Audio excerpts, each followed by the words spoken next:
ಉತ್ತಮವಾದ ಉದಾಹರಣೆಯನ್ನ ಕೊಟ್ರಿ.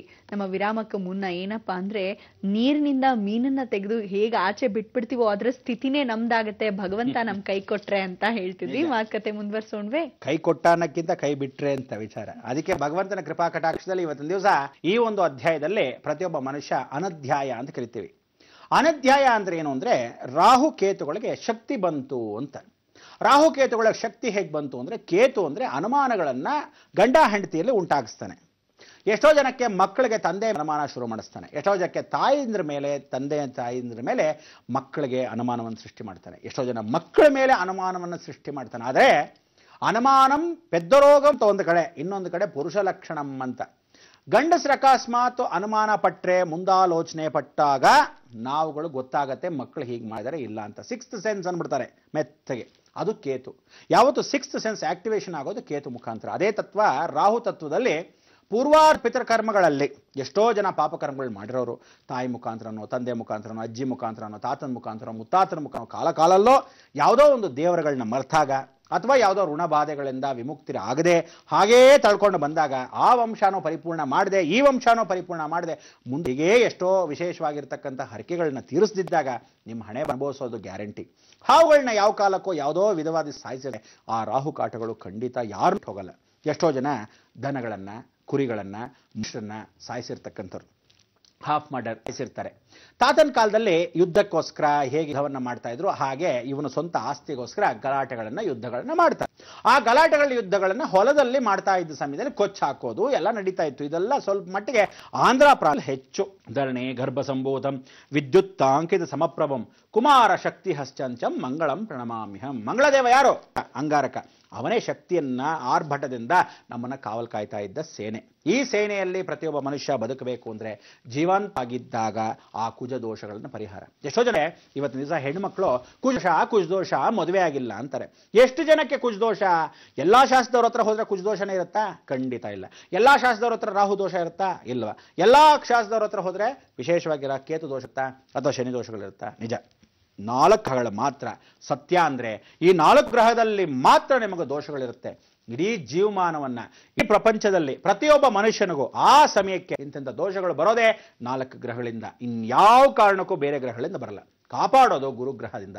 ಆದರೆ ಗುರು ದೋಷ ಮಾಡಿರ್ಕಂದವ್ರು, ಗುರುಗ್ರಹದಿಂದಾನೇ ಫಲವನ್ನ ಬರೋದಾಗ ಗುರುಗೇ ದೋಷ ಮಾಡಿರೋರು ಎಷ್ಟು ಜನ ಅಂದ್ರೆ, ಆ ಕಾಲದಲ್ಲಿ ಬ್ರಾಹ್ಮಣರನ್ನ ಹೊಡೆದಿರೋದು, ಅಥವಾ ಹಸುಗಳನ್ನ ತಿಂದು ಸಾಯಿಸಿರೋದು, ದೇವರುಗಳನ್ನ ವಿಗ್ರಹಗಳನ್ನ ಶಿಥಿಲ ಮಾಡಿರೋದು, ಅಥವಾ ದೇವಸ್ಥಾನಗಳನ್ನ ಮುರಿದಿರೋದು, ಅಥವಾ ದೇವಸ್ಥಾನದ ಹತ್ರ ಉಗಿದು ಬಿಸಾಕಿರೋದು, ಎಷ್ಟೋ ಜನ ಜೀವಂತವಾಗಿ ದೇವರ ಪೂಜೆಗಳನ್ನ ಆಕ್ಷೇಪಣೆ ಒಳಗೊಳಿಸಿರೋದು, ಎಷ್ಟೋ ಜನ ಹೋಮಗಳನ್ನ, ಯಜ್ಞ ಕಾರ್ಯಗಳನ್ನ ಯಾರಾದರೂ ಮಾಡ್ತಿದ್ದಾರೆ, ಇವರು ಬಂದು ಮಾಂಸಾಹಾರಗಳನ್ನ ಬಿಸಾಕಿ ಮಾಡಿಕೊಡ್ದು ನೀನು ಅಂತ ಹೇಳ್ತಕ್ಕಂಥದ್ದು, ಇದೆಲ್ಲ ವಿರೋಧವನ್ನ ವ್ಯಕ್ತಪಡಿಸ್ತಕ್ಕಂಥದ್ದು ಆ ಒಂದು ವಿಷಯವಾಗಿರ್ತಕ್ಕಂಥ ಸಂದಿಗ್ನ ಕಾಲ ಪ್ರತಿಯೊಬ್ಬರಿಗೂ ಬರದೇ ಇದ್ದಾಗ ಆ ದೋಷ ಬಹಳ ಆವರಿಸ್ಕೊಂಡ್ಬಿಡುತ್ತೆ. ಇದು ಮಾತ್ರ ಯಾವ ಕಾಲ ಜನ್ಮ ಜನ್ಮದಲ್ಲಿ ಬಿಟ್ಟು ಹೋಗಲ್ಲ.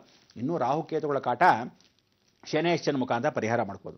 ಶನಿ ಕಾಟ, ಅಯ್ಯೋ ನಾನು ಏನಾದರೂ ಶನಿನೇ ಮದುವೆ ಆಗ್ಬಿಟ್ಟಿದ್ದೀನಿ ಅಂತ ಬಹಳ ಹೆಂಗಸರು ಹೇಳ್ತಾರೆ. ಯಾಕೆಂದ್ರೆ ಶನಿನ ಮದುವೆ ಆಗಕ್ಕೆ ಸಾಧ್ಯವಿಲ್ಲ. ಯಾಕಂದ್ರೆ ಅವನೇಶ್ವರ ಶನೇಶ್ಚರ, ಶನಿ ಮೆತ್ತಗೆ, ಚರ ಅಂದ್ರೆ ಹೊರಡೋನು, ಮೆತ್ತಗೆ ಹೊರಡ್ಕೊಂಡೇ ಇಷ್ಟೆಲ್ಲ ಜೀವನವನ್ನ 7.5 ವರ್ಷ. ಪಂಚಮ ಶನಿ 5 ವರ್ಷದಲ್ಲಿ ವಿಶೇಷವಾಗಿರ್ತಕ್ಕಂಥ ಅಷ್ಟಮ ಶನಿ, ಅಷ್ಟಮದಲ್ಲಿ ಕೂತಿರ್ತಕ್ಕಂಥ ಶನಿ. ಈ ಅಷ್ಟಮಿ ಪಂಚಮ ಶನಿನವನು ಏನ್ ಮಾಡ್ತಾನೆ, ಅಷ್ಟಮ ಶನಿ 1 ವರ್ಷ, ಪಂಚಮ ಶನಿ 1 ಕಾಲ. ಈ ರೀತಿಯಾಗಿ ಮಾಡ್ಕೊಂಬರ್ತಕ್ಕಂಥವನು ಜನ್ಮ ಶನಿನರೋ ದುಃಖಂ. ಜನ್ಮದಲ್ಲೇ ಕೂತ್ಕೊಂಡ್ರೆ ಶತಿ ಏನು, ಶನಿ ದಶೆ ನಡೆದ್ರೆ 10 ವರ್ಷ ಏನು ಗತಿ, ದೇವರೇ ಗತಿ. ಕೆಲವರಿಗೆ ಶನಿ ಸಹಾಯ ಮಾಡ್ತಾನೆ, ಕೆಲವರಿಗೆ ಹಾಳು ಮಾಡ್ಬಿಡ್ತಾನೆ. ಆದರೆ ಶನಿ ನೀವು 7.5 ಅಂತಿರಲ್ಲ, ಡಬ್ ಕಟ್ಕೊಳ್ಳಿ, 2.5 years 2.5 ವರ್ಷ ಶನಿ ಜೊತೆ ರಾಹು, 2 ವರ್ಷ ಶನಿ ಜೊತೆ 2 ವರ್ಷ ಶನಿ ಜೊತೆ ಕೇತು. ಕೇತು ಇದ್ದಾಗ ಬರೀ ಆಕ್ಸಿಡೆಂಟ್ಸ್ ಬಹಳ ಚೆನ್ನಾಗಿ ಮಾಡಿಸ್ತಾನೆ, ರೋಗಗಳು ಕೊಡ್ತಾನೆ. ರಾಹು ಇದ್ದಾಗ, ಕುಜ ಇದ್ದಾಗ ಕೆಲಸ ಕಾರ್ಯಗಳು ಕಿತ್ಕೊಂತಾನೆ, ಓಡಿಸ್ತಾ ಇರ್ತಾನೆ, ಎಲ್ಲಿಂದ ಅಲ್ಲಿ, ಅಲ್ಲಿಂದ ಇಲ್ಲಿ ಜಂಪಿಂಗ್ ಜಾಕ್, ಕೆಲಸ ಇಲ್ದೆ ಮಾಡ್ಬಿಡ್ತಾನೆ. ಗಂಡ ಹೆಂಡತಿರ ಸಂಬಂಧ ಬಾಂಧವ್ಯಗಳು ಕಿತ್ತಾಕ್ಬಿಡ್ತಾನೆ. ಎಷ್ಟೋ ಜನಕ್ಕೆ ಇಲ್ದಿದ್ದಂಗೆ ಮಾಡ್ಬಿಡ್ತಾನೆ. ಶನಿ ದೋಷದಲ್ಲಿ ಬಹಳಷ್ಟು ಅಪಾರವಾದ ಕೀರ್ತಿಗ ಯಶಸ್ಸನ್ನ ಕೊಡೋ ಸಮಯಕ್ಕೆ ಅದು ಕೊಡ್ತಾನೆ. ಅದಕ್ಕೆ ಕೆಲವ್ರಿಗೇನು ಅಂದ್ರೆ, ಬಂದಾಗ ಮಂಗ್ ಬರುತ್ತೆ, ಹೆಂಗಸರಾಗಲಿ ಗಂಡಸರಾಗಲಿ, ಹೋದಾಗ ವಿಶೇಷವಾಗಿ ಏನ್ ಮಾಡ್ತಾನೆ, ಮಂಗನ್ನ ತೆಗೆದು ಹೋಗ್ತಾನೆ. ನೀವೆಲ್ಲ ಏನ್ ಮಾಡ್ತೀರಾ, ಹೆಂಗ್ ಬಂದ್ಬಿಡ್ತಪ್ಪ, ಏನೋ ಮಂಗ್ ಬಂದ್ಬಿಡ್ತು, ಇದೆಲ್ಲ ಹಿಂಗಾಗೋಗಿದೆಯಲ್ಲ, ಏನ್ ಮಾಡೋದು? ಬ್ಯೂಟಿ ಪಾರ್ಲರ್ ಹೋಗಿ ಬ್ರಷ್ ಹಾಕಿ ಉಜ್ಜೋಣ, ಸರಿ ಆಯ್ತು. ಏನು ಬ್ಯೂಟಿ ನೋಡ್ಕೊಂತೀರಾ ನಿಮ್ ಪಿಂಡ? ಕಾಲಕ್ಕೂ ಎಂಥ ಬ್ಯೂಟಿನೂ ಹೊರಗಡೆ ಇರೋ ಬ್ಯೂಟಿ ಹೋಗಕ್ ಸಾಧ್ಯವಿಲ್ಲ. ಯಾಕಂದ್ರೆ ಶನೇಶ್ವರ ಆಂತರಿಕವಾಗ್ಲೇ ಚರ್ಮದಲ್ಲೇ, ರಕ್ತದಲ್ಲೇ, ಒಳಭಾಗದಲ್ಲೇ ಲೇಯರ್ಸ್ ಅಲ್ಲಿ ಕೊಟ್ಬಿಡ್ತಾನೆ. ಅಲ್ಲಿಂದ ತೆಗೆದಾಕ್ತೀರಾ. ಅದಕ್ಕೆ ಕೆಲವ್ರಿಗೆ ಏನ್ ಮಾಡ್ತಾನೆ, ಬಂದಾಗ ಕಷ್ಟ ಕೊಡ್ತಾನೆ, ಹೋಗೋಕೆ ಸುಖ ಕೊಡ್ತಾನೆ. ಅದು ಬೆಸ್ಟ್. ಯಾಕೆಂದ್ರೆ ಬಂದಾಗ ಸುಖ ಕೊಟ್ಬಿಟ್ರೆ ಹೋಗ್ಬೇಕಾದ್ರೆ ಬಹಳ ಕಷ್ಟ. ಇವತ್ತಿನ ದಿವಸ ತಮಿಳುನಾಡು ಮುಖ್ಯಮಂತ್ರಿಗೂ ಆ ಕಾಲದಲ್ಲಿ ಆ ಶನಿಕಾಟದಲ್ಲಿ ಶುಕ್ರದಶೆಯಲ್ಲಿ ಏನ್ ಮಾಡ್ಬಿಟ್ಟ, ಓಹೋ ಜೈಲಿಗೆಲ್ಲ ಓಡಿಸಾಡ್ಸ್ಬಿಟ್ಟ. ಅದಕ್ಕೆ ಹೇಳೋದು, ಯಾವಾಗ ಯಾವ ಸಮಯಕ್ಕೆ ಬಂದಾಗ ದುರಹಂಕಾರಗಳು ಯಾವ ವ್ಯಕ್ತಿ ಆದ್ರೂ, ಎಂಥ ದೊಡ್ಡ ವ್ಯಕ್ತಿ ಆದ್ರೂ ಪಟ್ಟರೆ ವಿನಾಶ ಗ್ಯಾರಂಟಿ ಯಾರನ್ನೂ ಬಿಟ್ಟಿದ್ದಿಲ್ಲ. ಅದಕ್ಕೆ ಹೇಳೋದು, ಯಾವತ್ತಾದ್ರೂ ಒಂದು ಸಮಯ ಬಂದ, ಒಳ್ಳೆ ಒಂದು ವಾತಾವರಣ ಬಂದಾಗ, ನಿನಗೆ ಒಂದು ಒಳ್ಳೆ ಪದವಿ ಬಂದಾಗ ಉಪಯೋಗಿಸ್ಕೋಬೇಕು ಧರ್ಮ ಮಾರ್ಗ. ಉಪಯೋಗಿಸ್ಕೊಳ್ಳದೆ ಇದ್ರೆ, ಮಾಡಿದ ತಪ್ಪನೆ ಮಾಡ್ತಾನೇ ಇದ್ರೆ, ತಿಳಿದು ಮಾಡ್ತಾ ಇರೋ ತಪ್ಪಿಗೆ ಕ್ಷಮೆ ಇಲ್ಲ. ಯಾವತ್ತು ಪಶ್ಚಾತ್ತಾಪ ಪಡ್ತೀಯೋ ಆವತ್ತು ವಿನಾಶಕ್ಕೆ ಪರಿವರ್ತನೆ. ಅದಕ್ಕೆ ಅಂಥ ಒಂದು ವಿನಾಶ ಕಾಲಕ್ಕೆ ವಿಪರೀತ ಬುದ್ಧಿ. ಎಷ್ಟೋ ಜನಕ್ಕೆ ದೀಪ ಉರಿತಾ ಇರೋದು ಆರು ಹೋಗಕ್ಕೆ ಅನ್ನೋದು ಗೊತ್ತೇ ಇರಲ್ಲ. ದೀಪ ಉರಿತಾ ಇದೆ, ದೊಡ್ಡದಾಗಿ ಉರಿತಾ ಇದೆ ಅನ್ಕೊಂಡ್ಬಿಡ್ತಾರೆ. ಅದಕ್ಕೆ ಹೇಳೋದು, ಸಾಕಷ್ಟು ಜನ ಕೋಟ್ಯಾಧೀಶ್ವರರು ಅಲ್ಪಾಯುಸ್ಸಲ್ಲಿ, ವಿಶೇಷವಾಗಿ ಅರ್ಧರಾತ್ರಿಯಲ್ಲಿ ಕೋಟ್ಯಾಧೀಶ್ವರ ಆದ್ರೆ ಮಧ್ಯರಾತ್ರಿಯಲ್ಲಿ ಛತ್ರಿ ಹಿಡಿಯೋರು ಯಾರು? ಜೀವಂತದಲ್ಲಿ ತಿಳ್ಕೊಳ್ಳಿ, ಶನಿಕಾಟದಿಂದ ತಪ್ಪಿಸ್ಕೋಬೇಕು ಅಂದ್ರೆ ರಾಹು, ಕೇತು, ಕುಜ ಶಾಂತಿ ಮಾಡಬೇಕು. ರಾಹುಗೆ ಯಾವ ರೀತಿ ಶಾಂತಿ? ರಾಹು ದುರ್ಗಾ ಪೂಜೆ ಮಾಡ್ತಾನೆ. ಕುಜ ಯಾವ ಮಾಡ್ತಾನೆ? ಷಣ್ಮುಖ ಪೂಜೆ. ಕೇತು ಮಹಾಗಣಪತಿ. ದ್ವಾರಪಾಲಕರಾಗಿರ್ತಕ್ಕಂಥ ಗಣಪತಿ ಸುಬ್ರಹ್ಮಣ್ಯನ ಮಧ್ಯದಲ್ಲಿ ವಿಶೇಷವಾಗಿರ್ತಕ್ಕಂಥ ದುರ್ಗಾಂಶದಲ್ಲಿ ಆ ಕುಜ ಸಾಕ್ಷಾತ್ ಸಿಂಹ ಅವತಾರದಲ್ಲಿದ್ದಾಗ ನಾವು ಸ್ಮರಣೆ ಮಾಡ್ಕೊಳ್ಳೋದು ಬಹಳ ವೈಶಿಷ್ಟ್ಯತೆ.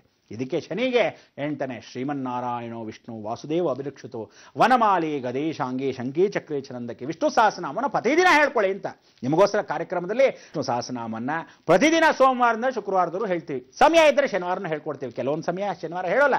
ಯಾಕೆ ಅಂದರೆ ಶನಿ ಪ್ರಭಾವ ಆಗಿರುತ್ತೆ. ಒಂದೊಂದ್ಸಲಿ ನಿಮಗೆ ಬಲ ಬೇಕೋ ಬೇಡೋ ಗೊತ್ತಿರಬೇಕು.